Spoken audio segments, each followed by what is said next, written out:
Thank you, Glenn Rothe, for providing the reference photo of multi-purpose canine Duke.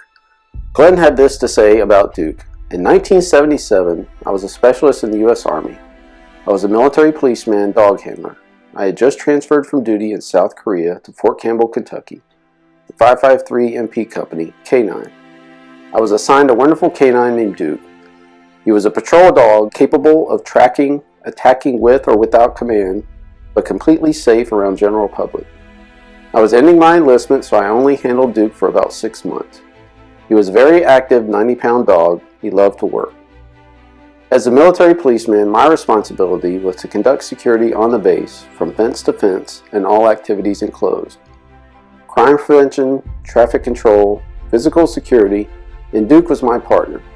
With keen smell and sharp teeth, he was an addition to my issued assortment of crime-fighting equipment. He was a great friend, too. Duke was trained at Lackland Air Force Base. He was donated by general public for government duty. He responded to voice commands and hand gestures. Very smart, loved to be leashed for duty.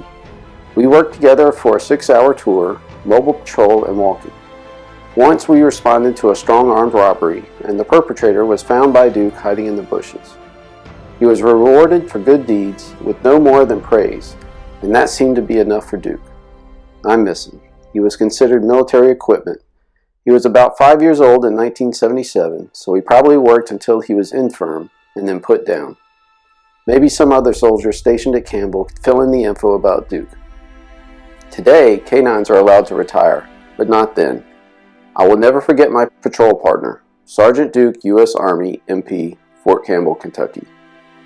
The photos are a result of day duty when I ran Duke through the confidence course. He was photogenic. We had a fine time adjacent to the kennels, and he loved to romp the area.